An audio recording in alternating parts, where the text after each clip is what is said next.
3장 14절에서 17절까지 말씀입니다. 찾으셨으면 우리 한 목소리로 읽도록 하겠습니다. 디모데후서 3장 14절로 17절. 그러나 너는 배우고 확신한 일에 거하라.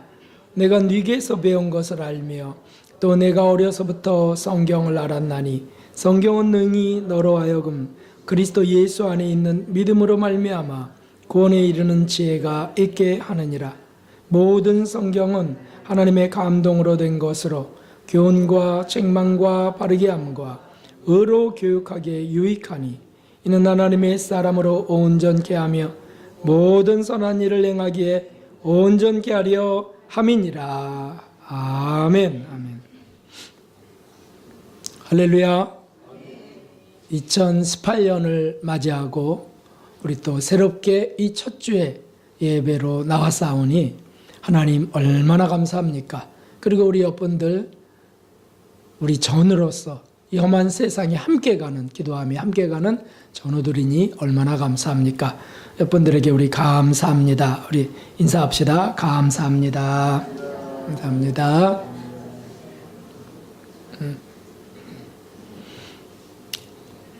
올해 교회 표는 한번 읽어보도록 하겠습니다. 이 위에 적혀 있죠? 시작. 성령의 부흥을 사모하며 선교하고 전도하자. 죄송합니다. 전도하고 선교하자입니다. 성령의 부흥을 사모하며 전도하고 선교하자. 올해 그렇게 표를 주신 이유가 무엇인지 우리 오늘 말씀을 통해서 또 은혜 받기를 소원합니다. 성령의 부흥은 사람이 노력해서 하는 부흥과는 의미가 다릅니다. 성령의 부흥이라는 뜻은 성령의 강권적인 역사로 이루어지는 초제한적인 능력을 말합니다. 그래서 부흥을 원어로는 하야라고 하는데 무슨 뜻이냐면 이런 뜻입니다. 강한 힘으로 영혼이 다시 살아나는 것. 이걸 부흥이라고 합니다. 죽어가던 영혼이 다시 되살아나는 것을 말합니다. 시리에 빠졌던 영혼들이 힘을 얻는 것을 말합니다. 상처 입었던 영혼들이 나음을 입는 것을 말하고, 그리고 세상적으로 타락해가고 낙심해서 쓰러져 가던 영혼들이 다시 일어나는 것. 이걸 부흥이라고 한다는 겁니다. 이 시대 한국의 교회는 부흥이 되어야 될 줄 믿습니다. 쓰러져 가고 있습니다. 주의 종들이 넘어지고 그리고 한국 전체가 흔들리고 있습니다. 하나님께서 이 한국을 마지막 때 택하셔서 한국을 사용하셔서 세계 소망이 되게 하시는 뜻이 계세요. 이 한국만큼 순교자들이 많이 나왔던 역사는 초대교회 역사 밖에는 없어요. 전 세계에서 한국만큼 순교자들이 많이 나온 나라가 없다는 거죠. 초대교회 빼놓고. 그런 이 한국에 세워진 교회가 지금 바람 앞에 촛불처럼 흔들리고 있어요. 그래서 각종 신문 뉴스 같은 데도 사단이 얼마나 좋아하는지, 그래서 어떤 주의 종이 무슨 일을 저질렀다라든지, 또 원주의 그 화재 사건 속에도 거기도 또 목사님 두 분이 그 속에서 죽었다. 그걸 보도하는 그 인터넷도 있었다고요. 어떻게 크리스마스 가까이에서 그렇게 목사들이 죽었을까? 비웃는 것 같이 말이죠. 너무 흔들리고 있어요. 특별히 우리 공동체에도, 마지막 때 사명을 가진 우리 공동체에도 부흥은 절대적으로 필요하고, 그리고 특별히 우리 청지기 교회 우리들의 삶 속에 이 부흥은 반드시 필요한 줄 믿습니다. 부흥되지 않고는 하나님 더 어떻게 할 수가 없어요. 더 살 수가 없어요. 하나님, 저 주의 종 박 목사도 심령이 부흥되지 않고는, 이 교회가 부흥되지 않고는 하나님 전 더 이상 버틸 수 없어요. 라는 절박한 심정이 있습니다. 에스겔서를 이제 한번 찾아보겠습니다. 한번 이거는 찾아보도록 하겠습니다.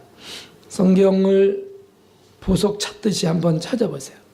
에스겔 37장 구약성경 1210쪽에 있습니다. 1209쪽, 1210쪽 정도에 에스겔서 37장 있습니다. 에스겔서 37장 1절에서 10절까지를 읽어볼 겁니다. 천천히 읽으며 우리가 은혜 받기 원합니다. 찾으셨으면 읽겠습니다. 여호와께서 권능으로 내게 임하시고 그 신으로 나를 데리고 가서 골짜기에 두셨는데 거기 뼈가 가득하더라. 다시 말하면 이 에스겔 선지자를 하나님께서 이끄셔서 어떤 골짜기를 보여주시는데 거기 뼈 조각들이 가득한 겁니다. 뼈는 어떻게 생긴 겁니까? 사람이 죽어 썩어서 생긴 거죠. 그 다음에 2절, 나를 그 뼈 사방으로 지나게 하시기로 본즉 그 골짜기 지면에 뼈가 심이 많고 아주 말랐더라. 그런데 또 그 뼈가 마른 뼈예요. 마른 뼈, 굴러다니는 마른 뼈. 그러니까 죽어서 이미 썩고 말라버린 뼈.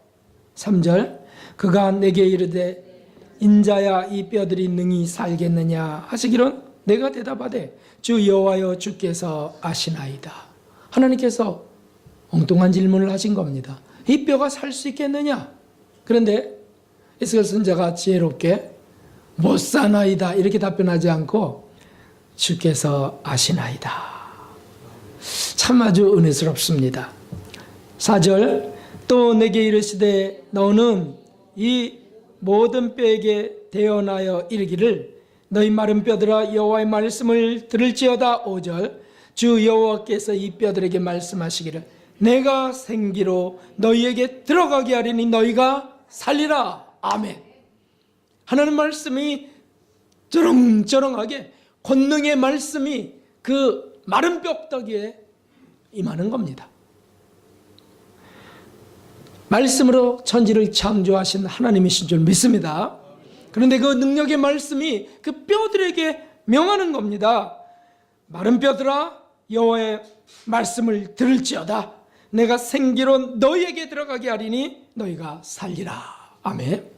어떤 일이 일어났는지 이제 보십시오. 6절, 너희 위에 힘줄을 두고 살을 입히고 가죽으로 덮고 너희 속에 생기를 두리니 너희가 살리라. 또 나를 여호와인 줄 알리라 하셨다 하라. 아멘. 다시 말하면 뭡니까? 다시 살리시겠다는 겁니다. 하나님 여호와의 말씀이 떨어지면서 힘줄이 생기고 가죽이 덮이고요 생기가 두어 일어나게 하시겠다. 전능하신 하나님, 말씀으로 창조하신 하나님 말씀하시면 그 일이 역사 일어나는 줄 믿습니다. 아멘. 아멘. 하나님이 하시는 거예요. 하나님이. 그러자 이제 어떤 일이 벌어졌습니까? 7절, 이에 내가 명을 쫓아 태어나니 태어날 때 소리가 나고 움직이더니 이 뼈 저 뼈가 들어맞아서 뼈들이 서로 연락하더라. 뼈들이 막 맞춰지고 그래 이것들이 살아나는 것을 보는 겁니다. 8절, 내가 또 보니 그 뼈에 힘줄이 생기고 살이 오르며 그 위에 가죽이 덮이나 그 속에 생기는 없더라. 아, 뼈들이 힘줄이 생기면서 막 살아나는데 보니까 이게 그 뭐라 그러더라? 그 학생 어린이들이 뭐라 그러던데 그거 이렇게 뛰어다니는 거 이거. 아, 강추.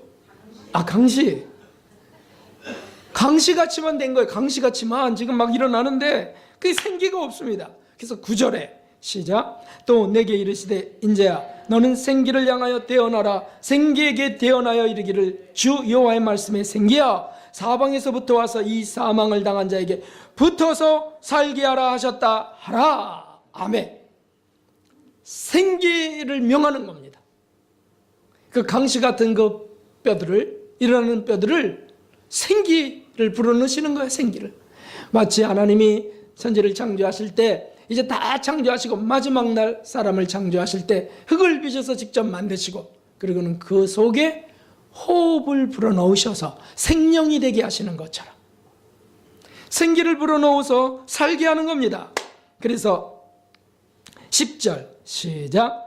이에 내가 그 명대로 대언하였더니 생기가 그들에게 들어가매 그들이 곧 살아 일어나서 서는데 극히 큰 군대더라. 아멘.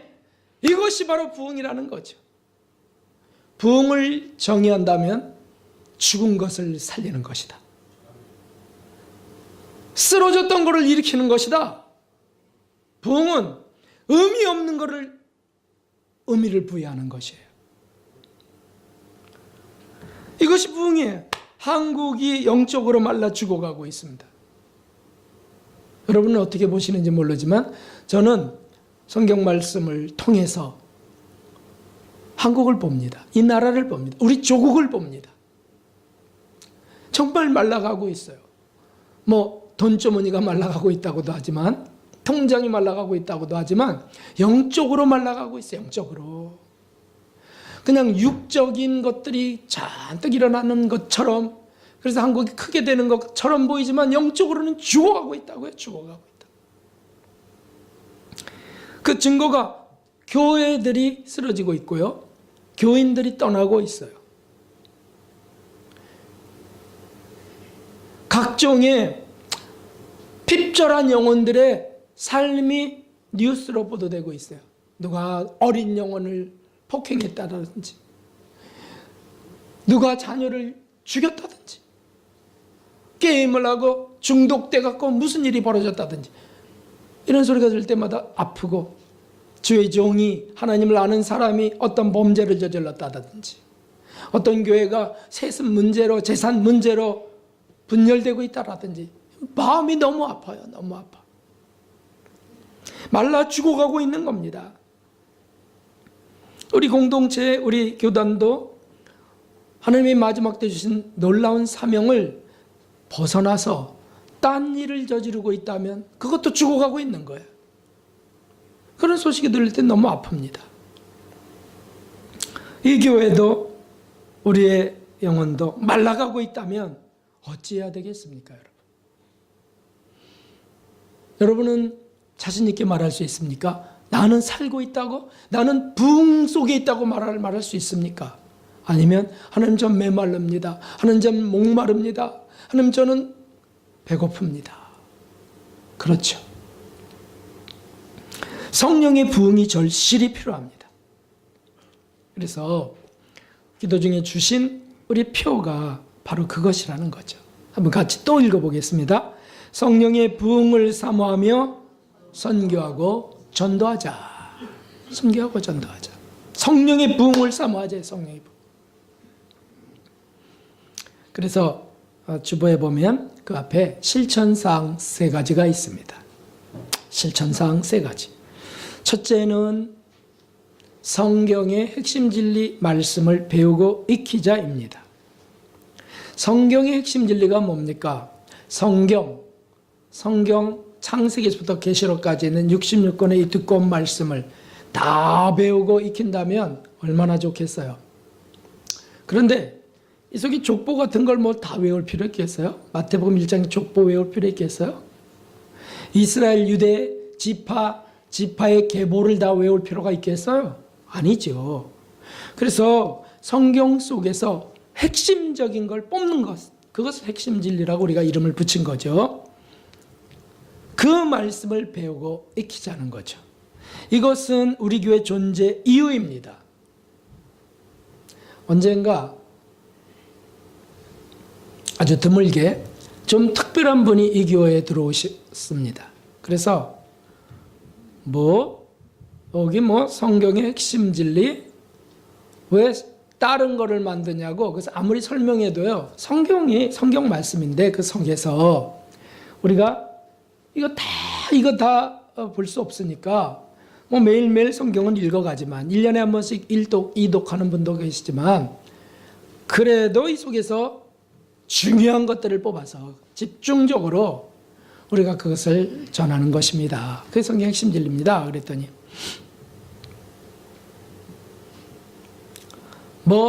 다른 게 필요하냐고. 성경이 중요한 거지. 왜 성경 아닌 것을 왜 찾으려고 하냐 그래요. 또 설명했어요. 성경이라고, 성경 속에서 이거 뽑은 거라고. 얼마나 고집세게 그러시는지요. 그리고는 사사건건 불평 또는 그 반론을 제기하는 겁니다. 홈페이지에도 그걸 계속 올리는 겁니다. 그래서 성도님 그렇게 하시면 안 되십니다. 이 교회는 하나님의 교회 아닙니까? 해가면서 막 또 그러는 거예요. 그래서 이 교회 설립 목적이 있습니다. 하나님이 이 교회를 설립하실 때 이 교회는 어떤 목적으로 설립하셨습니다. 특별히 제가 은혜 받아서 성경의 핵심 진리, 그러니까 전파되는 사경의 은혜 받아서 제 삶이, 우리 삶이 완전히 180도로 변해서 그 감격을 갖고 사도행전적 증언을 하는 것이다. 제 삶을 이렇게 뒤바꾸신 분이 지금도 뒤바꾸고 있는 것, 이것이 성경 속에 있는 진리를 제가 어떻게 참을 수 있냐. 그래서 이걸 전하게 하시려고 하나님이 세우셨다. 그래도 못 알아들으시는 거예요. 그래서 제가 최후 통첩을 했어요. 이 교회는 그런 거를 은혜 받으면서 그런 진리와 그런 은혜를 원해서 하나님이 또 부르셔서 모인 무리로 형성되는 것이 이 교회입니다. 그것이 필요한 분들이 다니는 겁니다. 라고 했더니 그럼 저 나가라고요? 또 이러는 거예요. 아니, 나가라고는 안 했습니다. 여기서 그런 걸 배우십시오. 생애가 뒤바뀌는 것 아닙니까? 결국에는요 나가셨어요. 참 안타깝더라. 들리는 소문에 하면 계속 나가신다는 거예요. 교회 들어갔다 나가고 또 교회 들어갔다 나가고. 당신이 교회를 이 성경 말씀을 제일 잘하는 것 같이. 어느 교회 들어가서는 이 교회 말씀이 없네요. 설교 말씀을 전하는데도 말씀이 없다는 거예요. 너무 안타까웠습니다. 그런 분들이 가끔 들어왔다 나갑니다. 물론 이단도 들어왔다 쫓겨나가지만은. 이 교회 설립 목적은 성경 속의 핵심적 진리를 전하기 위함입니다. 제가 3번 초등학교 교사 시절에 교사 신회를 인도했습니다. 그 교사 신회를 인도할 때 저는 야간 신학교를 다니고 있었어요. 거기서 배운 것도 역시 성경의 핵심 진리였습니다. 성경의 핵심 진리, 구원론, 성화론, 재림론, 그것을 원색적으로 전하는 거예요. 가감 없이. 그 초등학교 교사 1년 딱 했는데 1년에 신호회를 인도를 하면서 거기 공부를 하셨습니다. 그때 공부하면서 집사님이셨는데도 여전히 똑같으셨던 분, 집사님이고 교회를 수년 동안, 10수년 동안 다녔는데도 여전히 똑같으셨던 분이 계셨어요. 사모님도 계셨고요. 목사님 사모님도 교사인데, 근데 공부를 시작하니까 사모님은 막 반발하기 시작하고 뭐가 불편한 거예요. 자기가 지금까지 해왔던 어떤 패턴이 뭔가 무너지는 것 같은 위기감을 느끼셨나 봐. 반발을 자꾸 하시대요. 목사님 사모님이니까. 이건 집사가 또 교사 초년생이 성경 공부한다고 그래갖고 하는데 자꾸 자기가 잘 모르는 것, 도전적인 것 이런 것들이 나오니까 반발을 하시더라고요. 근데 거기 10수년 동안 신앙생활에도 매 그냥 그게 그거인 똑같았던 어떤 집사님이 계셨어요.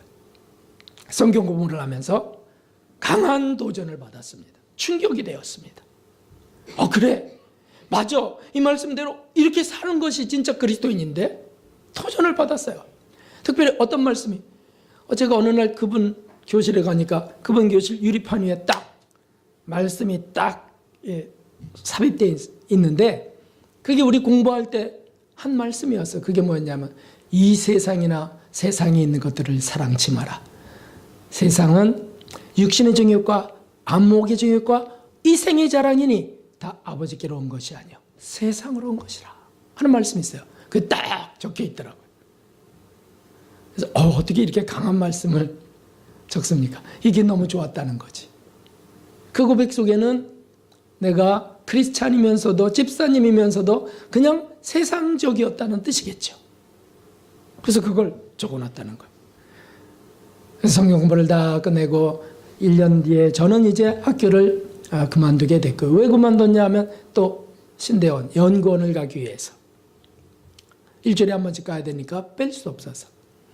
그래서 교감 선생님께 말씀드리고 이제 사표를 내게 되고, 그 즈음에 어떤 교회가 우리 교회에서 우리 교회를 좀 맡아달라고 전도사님이 제게 부탁해서, 그 교회가 뭐냐면 어린이들을 데리고 토요일마다 성경 공부를 시켰던 교회였어요. 그러니까 교회를 빌려서 사용했던 거죠. 3번 시장 그 길에 있는 4층짜리 건물에서, 그 4층 월세 교회에서. 근데 그 교회 전도사님이 한 2달 뒤에 저보고 이 교회 좀 맡아달라는 거죠. 교사가 어떻게 맡습니까? 다른 교회 집사인데 어떻게 거기를 맡습니까? 아니라는 거죠. 말씀을 들어보니까, 그 전도사님이 들어보니까 꼭 필요한 말씀이고, 또 신학교도 다니고 하니까 맡아달라고 합니다. 그래서 이제 일주일 간절히 기도하고 우리 담임 목사님이 하나님 뜻인 것 같습니다. 저의 은사이신 선생님께 말씀드렸더니 하나님 뜻으로 받으십시오. 저도 기도하는데 감동이 됐어요. 저는 목회하려고 신학교 간 게 아닙니다. 성경을 더 자세히 알고 싶어서 갔어요. 갑자기 그런 일이 생겼어요. 그래서 맡게 된 교회가 청지기 교회예요. 28년 전에. 그리고 그때 은혜 받았던 그 집사님이 저기 앉아 계신 심현숙 권사님이 되셨어요. 변화. 죽어가던 영혼들이, 잠자던 영혼들이 다시 일어나는 거, 그것이 부흥이라는 거죠. 그것이. 가던 그대로의 편안하고 안락한 삶이 정말 천성 가는 좁은 길이라면 가야 되지만, 그게 아니고 세상 반, 천성 반 발을 양다리 걸치고 있다면 그거는 살아가는 것이 아닙니다. 그것은 죽어가는 것이죠. 거기서 돌이키는 삶, 모두가 다 목회자가 되라는 뜻이 아니죠. 브리스길라와 아굴라처럼, 스테반 집사님처럼 말이죠. 그런 집사님처럼 삶이 개혁되는 것을 부흥이라고 합니다. 부흥이라고. 제가 이 말씀을 듣고 부흥이 되었습니다. 저희 스승의 권면을 통해서 교회가 부흥이 되었습니다. 세속적인 형태로 가던 교회가 부흥이 되었습니다. 돌이키는 역사가 일어났습니다. 그 뒤로 한 번, 두 번 하나님이 보내시면서 이 교회가 지금까지 이렇게 준비되어 왔던 겁니다. 교사 시절부터 목사까지 30년 동안 이 말씀을 전하게 하신 까닭이 거기에 있습니다. 우리 청지기 교회는 그렇게 하나님이 세우신 것입니다. 그래서 제가 이번에 사경에 또 준비하면서 강사로 도대체 몇십 번을 했겠습니까? 몇백 번을 했겠는지 잘 모르겠어요. 그런데 그걸 또 준비하면서 또 감격해갖고요. 제가 또 감격해갖고 옆에 강사님에게 말했어요. 우리 준비하다가 이런 말씀이 없었다면 내 삶이 어떻게 됐을까요? 우리 가정은 어떻게 됐을까요? 그랬더니 그 강사님도 저도 마찬가지예요. 그래서 우리가 또 준비하면서요, 또 감격을 나눴어요. 맞습니다. 저는 이것이 너무 감사해요. 많은 목회자들이, 일반적인 많은 목회자들이 목회 생활 3년이면 설교 주제가 다 떨어진다는 거예요. 그래서 그냥 너무 힘들어 한다는 거예요. 그래서 무슨 설교 세미나는 비싸도 거기 막 목회자들이 몰려요. 답답하니까. 그런 세미나 한 번도 안 갔는데 저는 떨어지지 않는 겁니다. 머리가 똑똑해서인가요? 아니요, 저 머리 똑똑하지 않습니다. 부흥. 말씀으로 인한 심령의 부흥. 제가 뜨거워지지 않으면, 제가 회개하지 않으면 말씀을 전할 수 없는 마음을 주신 거예요, 마음을. 참 감사한 일이죠. 이번 사경에 미랄기도원에 제가 용문에 증거했다는 그 미랄기도원에 그 증거받았던 분들이 다 오셨어요. 그 중에 김 집사님이라고 하는 그 목수장, 그분은 하루만 와서 들어보자고도 왔어요. 그리고 딱 듣고는 월요일날 회사에 전화를 했어요. 저 금요일까지 못 갑니다. 문자를 보내갖고 아주 금요일까지 꼬박 거기서 들으셨어요. 그리고는 금요일날 아침에 신학교 입학원서를 딱 쓰고 가셨어요. 할렐루야. 그분이 63세예요. 자기 목회자가 되고 싶은 것이 아니랍니다. 그냥 이 말씀이 나를 살게 한다, 나를 뒤바꾼다, 나를 기경한다 해갖고는요, 내가 찾던 거야. 이렇게 해갖고서 그 집사님이 신학교 원서 내고 갔어요. 원서. 주말반. 그러면 2년제를 다닐까요? 4년제를 다닐까요? 너무 먼 것 같고. 그래서 집사님, 그냥 이번 학기만 일단 다니세요. 그건 뭐 몇 년 뒤까지 생각하지 마시고 그냥 은혜 속에, 진리 속에 푹 잠기십시오. 토요일마다. 그러면 되겠군요. 용기를 얻고 갔어요. 함께 오셨던 정전도사님이라고 하는 그 내외분, 암 말기, 직장암 말기요. 그러나 지금 병원에서 병원에서 그 원목처럼 전도자로 지금 일하고 계신 분이에요. 그분이 이제 이 일할기도원에 들어와서 하시기로 하시고, 그 가족들이, 어머니하고 부부가 들어와서 마치 호스피스 병동 같이, 그러나 소망을 갖고 기도원에 들어와서 주님이 날 살게 하면 살리라, 이런 소망을 갖고 들어온 거예요. 그러니까 그는 80kg였대요. 키가 저보다 약간 큰데 80kg였대요. 헬스를 내갖고요, 온몸이 근육이었대요. 그래 그걸 너무 잘하셔갖고 헬스 클럽을 만들었어요. 명동에서. 밀레오네.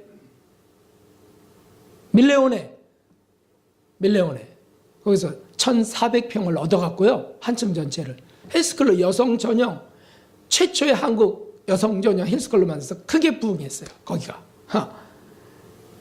그런데 암에 걸리고 하면서 다 사라지고요. 지금은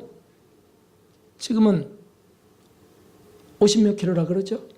완전히 빼짝 말랐어요. 뼈가 말라가고 있고 힘줄이 말라가고 있고 죽어가고 있어요. 근데 이번 사경에 참석하셔서 얼굴이 빨개졌고요, 환해지기 시작했어요. 웃음이 없었는데 그 오랜 환자의 그 핏기, 웃음 없는 얼굴 아시잖아요.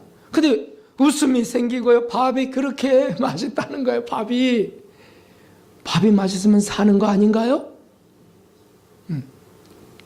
그럼 막 영혼이 막 힘을 얻고 살고 그래갖고요, 그분들이 큰 은혜 받고 돌아가면서 이런 말을 했어요. 지금까지 그냥 엉터리였습니다.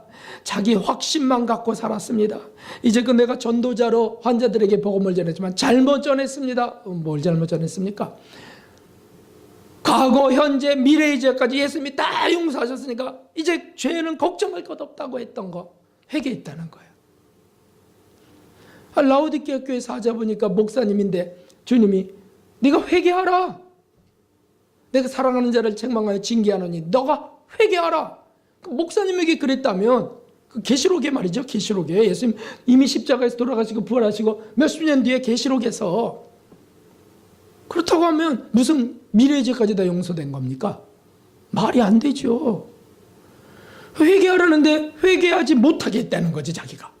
그래서 그걸 회개하면서 이제부터는 이걸 전해야 되겠다고, 가는 곳마다 이걸 전해야 되겠다고, 그러고 기쁨으로 감격하게 돌아갔습니다.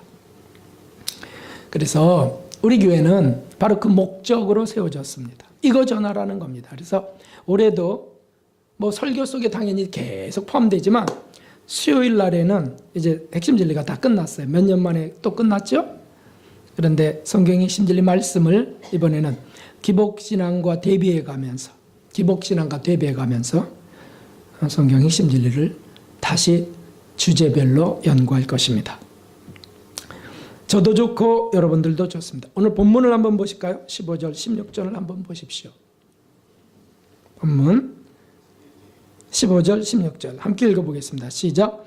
또 내가 어려서부터 성경을 알았나니 성경은 능히 너로 하여금 그리스도 예수 안에 있는 믿음으로 말미암아 구원에 이르는 지혜가 있게 하느니라. 모든 성경은 하나님의 감동으로 된 것으로 교훈과 책망과 바르게 함과 의로 교육하게 유익하니. 아멘. 그렇습니다. 바로 이것이죠. 구원에 이르는 지혜가 있게 하는 이 말씀. 기복신앙은 구원에 이르는 지혜를 줄 수 없습니다. 이 땅에서 정욕적인 행복을 추구하는 기복신앙은 구원에 이르는 지혜를 얻을 수 없습니다. 그러므로 그리스도인이 교회에 들어와도 기복신앙 속에는 지혜를 획득할 수 없습니다. 세상 속에 여전히 묶여 살아요. 그러나 이런 지혜를 얻는 사람들은 세상 속에서 빛이 되어 살 수 있습니다. 세상 속에 좋은 자가 되고요, 상담자가 되어갑니다. 그러나 기복신앙인 분들은 욕망 속에서요, 그냥 종처럼 노예처럼 삽니다. 그러므로 우리가 이 공부를 계속 해야 된다는 사실입니다. 두 번째, 우리 한번 보겠습니다. 두 번째, 읽어보십시오. 사모하는 기도로 성령의 부흥을 맞자. 이것입니다. 기도하는 만큼 성도는 성장합니다. 기도만큼만 성장합니다. 기도하는 만큼 시대는 부흥을 맞습니다. 기도하는 만큼만 교회는 부흥을 경험합니다. 수의 부흥을 말하는 것이 아닙니다.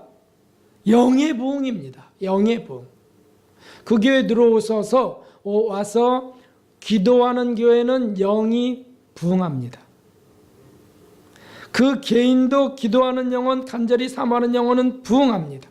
말라 죽어가던 영혼이 은혜가 임하고 다시 살이 붙고 강건해져서 일어나 군대가 되는 것이 부흥입니다. 에레미야서 29장을 읽어보십시다. 에레미야 29장 시작. 너희는 내게 부르짖으며 와서 내게 기도하면 내가 너희를 들을 것이요 너희가 전심으로 나를 찾고 찾으면 나를 만나리라. 아멘. 믿습니까? 아멘입니다. 내가 전심으로 하나님께 나아가 찾으면 하나님이 만나주신다. 만나주시는 것이 부흥입니다. 사랑하는 성도 여러분, 여러분은 어떤 것을 원하십니까? 그냥 이대로 점점 늙어가면서 쇠약해져 가기 원하십니까? 아니겠죠. 그래서 무사한 일이나 구하면서 구차는 일 없고 변화의 불편도 없이 그냥 살다 죽기를 원합니까? 그것은 사는 게 아닙니다. 이미 죽어가는 삶입니다. 떠내려가는 겁니다. 벌써 떠내려가서 짠 바닷물에 들어가서 고통 속에 죽을 병든 물고기가 그렇게 사는 겁니다. 아닙니다. 우리 안에 계시는 성령님은 결코 그것을 원치 않습니다. 어찌하든지 우리가 다시 일어나서 생기를 얻어서 군대가 되길 원하십니다. 이게 하나님 뜻이에요. 할렐루야. 그렇게 되지 않고는 정말 세상에 의미를 발견하기 어렵더라고요. 의미를 발견하기 어려워요. 왜 사는지. 돈이 많으면 돈이 많아서 좀 누리는 것 같지만 그게 진짜 영혼의 기쁨이 될까요? 아니에요. 경험들 다 해보시고 살고 있습니다. 우리가 늙어간다고 주름살이 문제입니까? 아니요. 영혼의 궁핍이 문제입니다. 주름살 문제 아닙니다. 확인해 보겠습니다. 고린도후서 4장 6절 시작. 그러므로 우리가 낙심하지 아니하노니 겉사람은 후패하나 우리의 속은 날로 새롭도다. 아멘. 저기 낙심은 왜 낙심하냐 하면 겉사람이 늙어가면서 후패, 썩어가면서 낙심한다는 뜻입니다. 그러니까 거울 보고 있다가 주름살 보고 낙심하고요. 어제도 어떤 분을 제가 만났는데 저보고 왜 이렇게 주름살이 늘어나냐는 거예요. 그 소리 들으니까 찔끔하더라고 제가.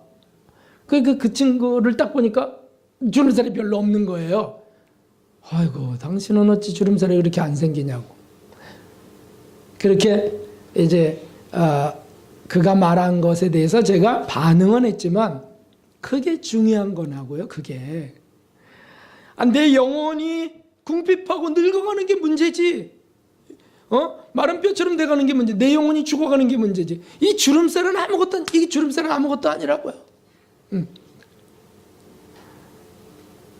내 속이 새로워지고 내 영혼이 힘을 얻는 것. 모세처럼 말이죠. 120살이 되도록 이스라엘 백성들을 그 수백만을 이끌고 가면 얼마나 힘겨웠을까요? 네? 아이고 참 별의별 사람들이 다 거기 섞여 있지 않겠어요?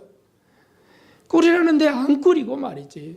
또 한참 갔는데 모세님 해갖고 그냥 놔버리고만 안 된다고 또 쩔렁거리면서 거기 또 오는 그런 분들도 계셨을 것이고요. 어디가 아프대느니 뭐 별의별 사람들이 다 있을 거예요. 그 늙으신 분이 혼자 살기도 힘겨울 텐데 다 그 이스라엘 민족을 이끌고 갑니다. 응? 그가 주름살이 없었겠어요?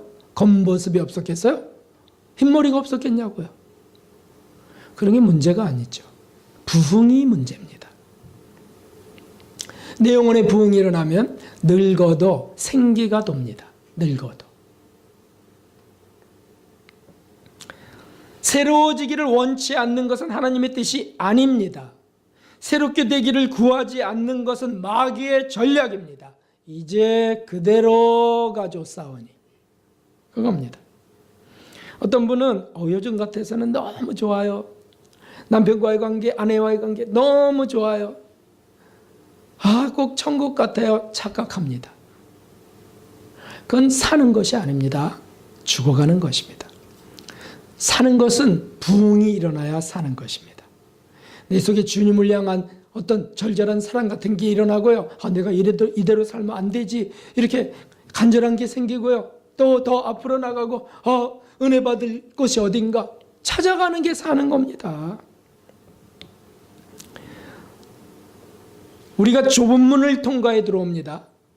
우리가 예수님을 영접하고 좁은 문을 열고 세상길에서부터 들어왔습니다. 이제 천성길 가는 겁니다. 그런데 일반적으로 안주하는 사람들은 어떻게 하냐면, 기복신앙이들은 어떻게 하냐면 여기 딱 좁은 문 열고 들어와갖고는 그때부터는 어떤 길을 찾냐면 넓은 길을 찾습니다.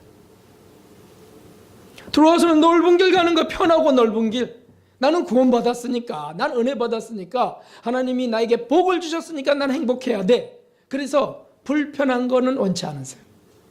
고난은 다 팽개쳐버리고요. 십자가 놓아버리고요. 이제 열었잖아요. 십자가로 열었다는 거예요. 짊어지고 가지 않습니다.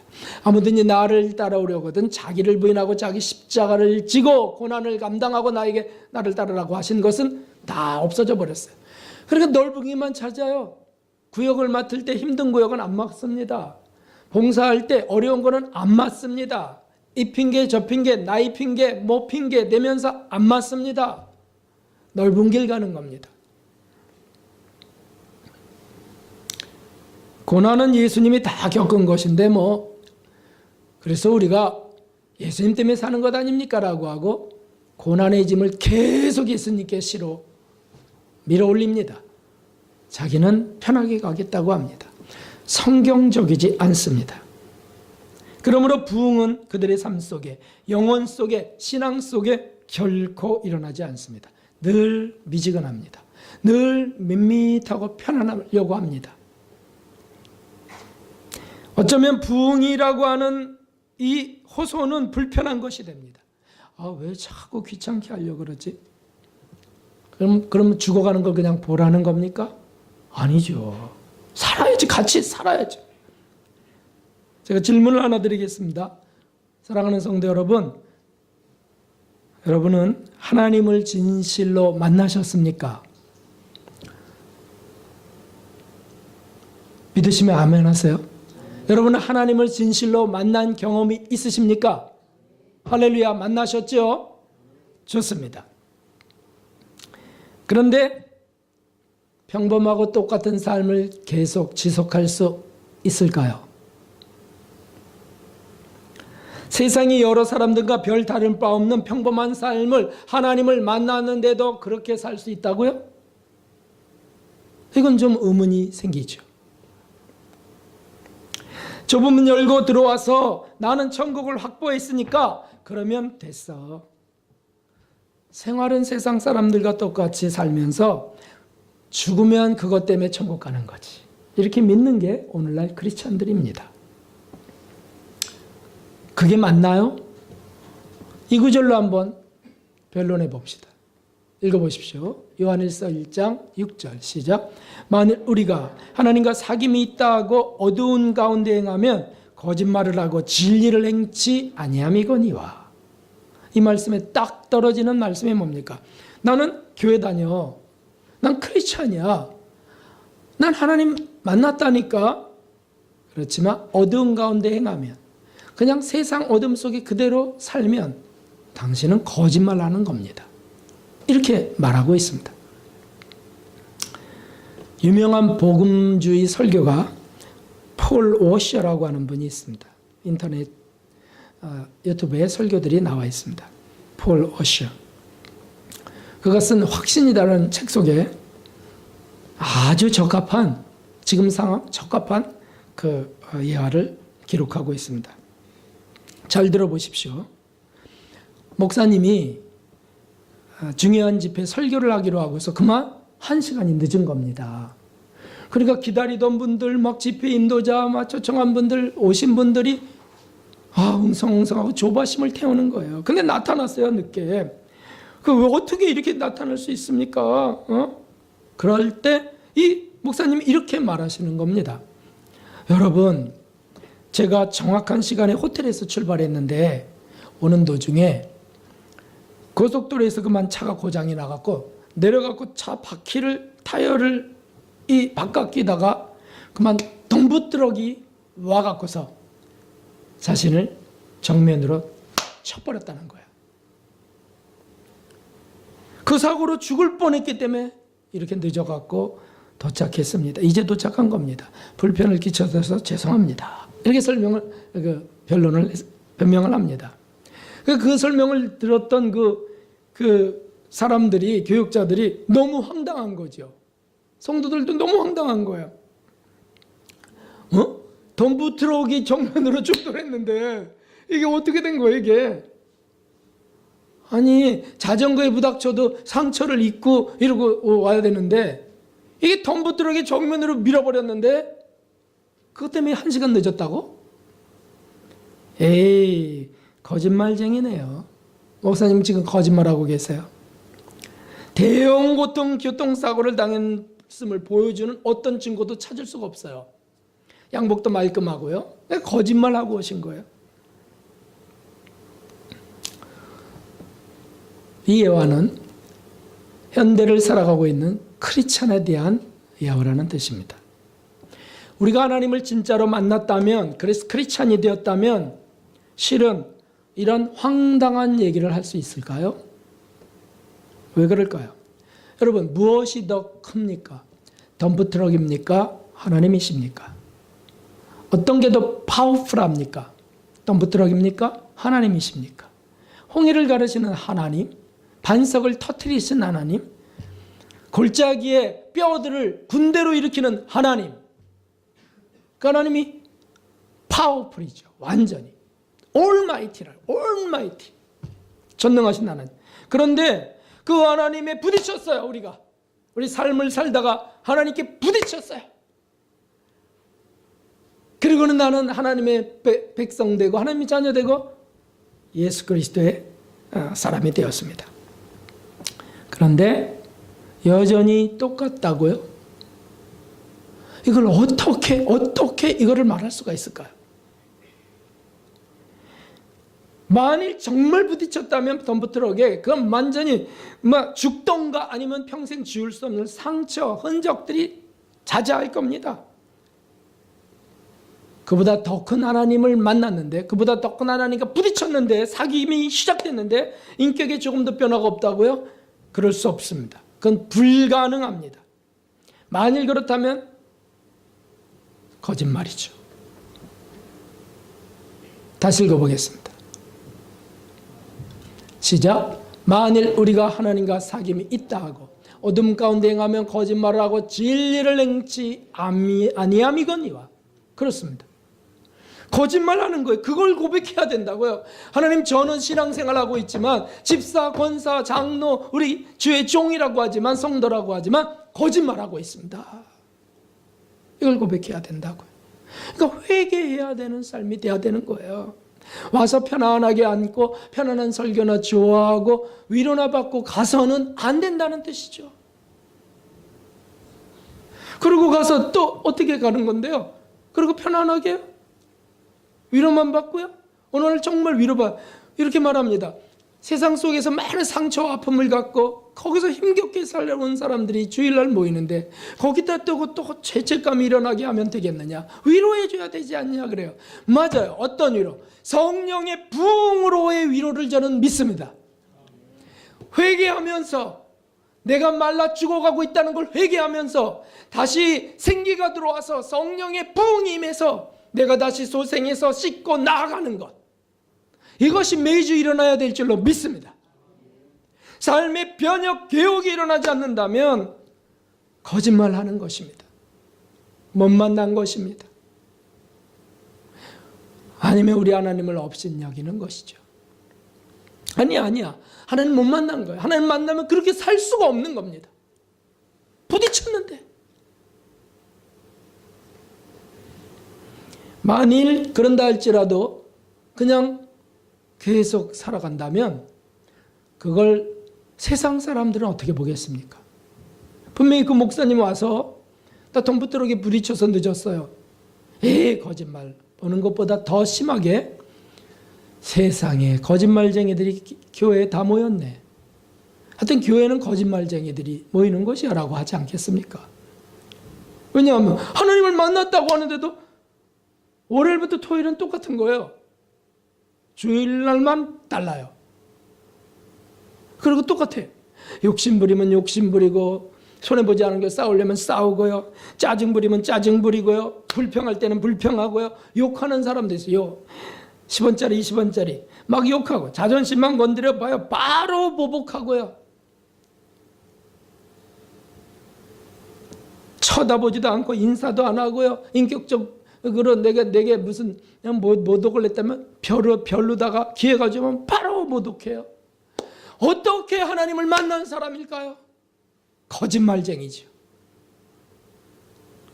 하나님 만나면 그렇게 살 수 없습니다. 그게 괴로워서 주여 불쌍히 여기다 내가 이렇게 하나님의 영광을 가립니다. 그래서 또 용서받고, 그래 나 이 악습, 나 이 무례한 언어 이걸 내가 버리리라. 주여 도와주소서. 조는 사람은 계속 졸아요? 거짓말쟁이에요. 하나님 만나면 그렇게 될 수 없어요. 그걸 뒤집어 버리시는 게 하나님이시라고요. 늦는 사람은 계속 늦어요? 거짓말쟁이라고요. 하나님 만났다 하지 마시라고요. 하나님 무능력하세요? 그렇게? 아니죠. 개혁이 일어나는 거예요. 하나님 만나면 실제로 변혁이 일어나는 거예요. 삶의 변혁이, 악습들이 뒤집어진다고요. 응? 지혜가 일어나고요. 지혜가 주어지고. 사랑하는 성도 여러분, 어찌 하는 것입니까? 그렇죠. 바로 이 부흥을 기도하는 것입니다. 이 부흥을 기도하는 거예요. 성령의 부흥을 사모하면서 간절히 기도하는 겁니다. 사모하는 기도가 그것을 말합니다. 사모하는 기도, 부흥을 사모하는 기도로 부흥을 맞이하는 것. 2018년은 그런 해가 되기를 진실로 원합니다. 우리 교회가 그걸 토하고 진짜 씻게 하고 새 것이 되는 거, 이게 진정한 부흥이죠. 17절 읽어보세요. 시작. 이는 하나님의 사람으로 온전케 하며 모든 선한 일을 행하기에 온전케 하려 함이니라. 아멘. 모든 선한 일을 행하기에 온전케, 전 인격적인 변화를 만드시는 분이 성령님이십니다. 죽었던 뼈다귀들을 맞춰서 군대로 일으키는 분이 우리 하나님이신 줄 믿습니다. 이 소망 없이 이 지루한 목회를 어떻게 제가 해야 되겠습니까, 여러분? 이 소망 때문에 지루한 거는 옛 것으로 지나가는 겁니다. 또 다시 일어나고 또 다시 일어나고. 우리 교회는 그런 성도들이 있음을 저는 자랑하면서 말이죠, 그것에 자긍감을 갖는 거예요. 그런 분들이 모인다고. 여기는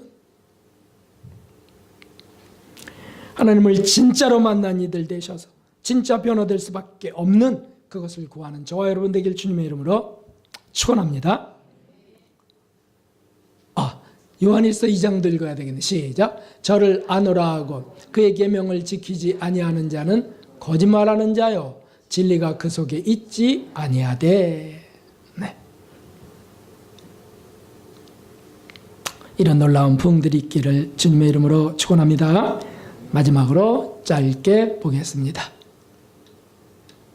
세 번째 읽어봅시다. 실천사항. 세 번째, 진리 전파를 위하여 헌신하자.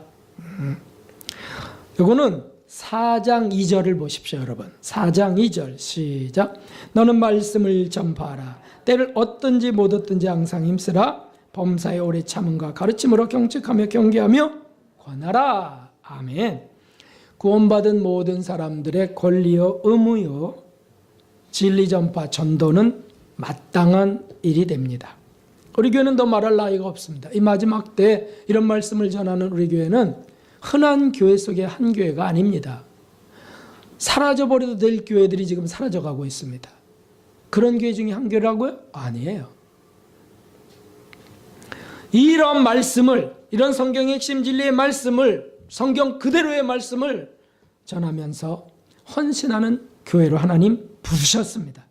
그것을 위해서 기도해야 되겠습니다. 이거 하나님 기뻐하십니다. 이렇게 기도하고 헌신하는 이들을 하나님 기뻐하십니다. 복에 복을 부으신다는 건 그들에게입니다. 그리고 그런 이들을 하나님 기꺼이 사용하십니다. 어떤 분들은 복음 전파를 위해 저는 물질로 혼하기 원합니다. 그를 사용하세요, 하나님. 그런 소망 가진 이들을 사용하신다고. 더 부으세요. 하나님, 저는 몸으로 드리기를 원합니다. 더 사용하세요. 달란트를 더 사용하기 원합니다. 사용하신다고요. 그게 기쁨이죠. 하나님께 사용되지 않으면 어떻게 그게 기쁨이 일어날 수 있겠어요? 육적 기쁨이 속이며 차지하는 것이겠죠. 이세에 우리는 함께 시작. 성령의 부흥을 경험하는 새해가 될 수 있기를 축원합니다. 할렐루야. 또 그 다음에 그렇게 사용되는 주님의 기쁨 되기를 주님의 이름으로 축원합니다. 행복한 새해 2018년 함께 가는 저와 여러분 되기를 주님의 이름으로 축원합니다. 265장 찬송 드리겠습니다.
사모하면서 간절히 한번 동성으로 기도하겠습니다.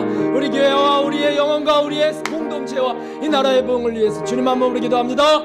주님, 오 하나님 아버지, 오 하나님, 성령의 부흥이 임하지 않고는 주님의 우리가 살 수 없나이다. 하나님이여, 내 생에 부흥이 임하지 않고는 주님의 의미가 없사오니, 오 하나님이여, 그저 그렇게 살다가 죽을 거라면 미리 취하시옵소서. 미리 취하시옵소서. 그러나 주님이여, 우리를 불쌍히 여기서 우리를 부흥케 하시고 주님께서 계획하신 것이라면 하나님이 하나님, 오 하나님이여, 성령의 부흥을 허락하여 주소서. 하나님이여, 나이와 관계없이 주님이여 더 일어나게 하여 주옵소서. 나이 탓이나 하고 하나님이여, 숨어버리는 자들 되지 말게 하시고, 연약한 몸 탓이나 하면서 숨어버리는 자들 되지 말게 하여 주옵소서. 하나님, 전능하신 하나님을 무시하지 않게 하여 주옵소서. 전능한 하나님을 의지하면서 나이를 극복하고 연약함을 극복해가면서 오 하나님이여, 부흥의 삶이 되길 원하오니 주여 이끌어 주시고, 하나님이여 부담스럽고 또는 주님이여 힘든 일을 피해가는 자들 되지 말게 하시고, 오히려 주님이여 고난을 찾게 하고, 오히려 주님이여 좁은 길을 찾게 하여 주옵소서. 오 하나님 이끌어 주시고, 더 생기 있는 삶이 되게 하시고, 더 부흥의 삶이 되게 하시고, 우리가 네게 배운 것을 알라 하셨사오니, 우리가 네게서 배운 것을 알라 하셨사오니, 주님이여 선생님을 통하여 주님이 우리에게 주신 말씀들, 오 하나님이여, 예수님을 그렇게 사랑했던 하나님의 예수님을 그렇게 사랑했던 오 하나님이여 내 성전을 통해서 주신 말씀, 오 하나님이여 전하는 자여 주여 긍휼을 베풀어 주시고, 오 하나님 성경 속에 있는 그대로 하나님의 우리의 역사들이 나타나게 하여 주옵소서. 직장에서도 지혜를 주시옵소서. 부흥된 자들로서의 힘을 주시옵소서. 오 하나님이여 능력을 주시고, 그리고 빛과 소금이 되어서 모든 환경 속에, 가정 속에 비타민처럼 산소처럼 하나님이여 생기를 전하게 하여 주옵소서. 진리를 전하게 하여 주시옵소서. 예수의 사랑을 전하게 주시옵소서. 오 아버지 하나님, 참으로 감사합니다. 오 아버지, 이 나라를 불쌍히 여기시고, 이 교회를 불쌍히, 이 공동체를 불쌍히 여겨 주시옵소서.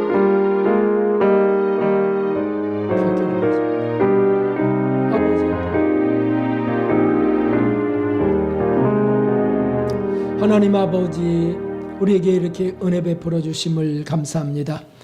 새해 첫 주 시작하는 시간에 그냥 인간적 위로만 하지 않고 지나온 일에 대한 업적을 서로 지켜주면서 인간적인 만족만 갖지 않게 하시고, 하나님의 말씀으로 힘을 얻게 하심을 감사합니다. 오 하나님, 진정한 성령의 부흥이 일어나길 원합니다. 그래야 주님 쇄신된 삶이 되게 하시고 주님의 기쁨이 되게 하여 주시옵소서. 하나님을 만난 자들로서 하나님의 빛을 전하는 우리가 되게 하시길 바라오며, 우리에게 은혜 주시고 또 귀한 삶을 주셔서 이렇게 헌금을 드리며 봉사하게 하시는 하나님께 모든 영광 돌리우며 예수 그리스도의 이름으로 감사하며 기도하옵나이다. 아멘. 네, 할렐루야. 여호와 샬롬 인사하겠습니다. 여호와 샬롬. 네, 감사합니다.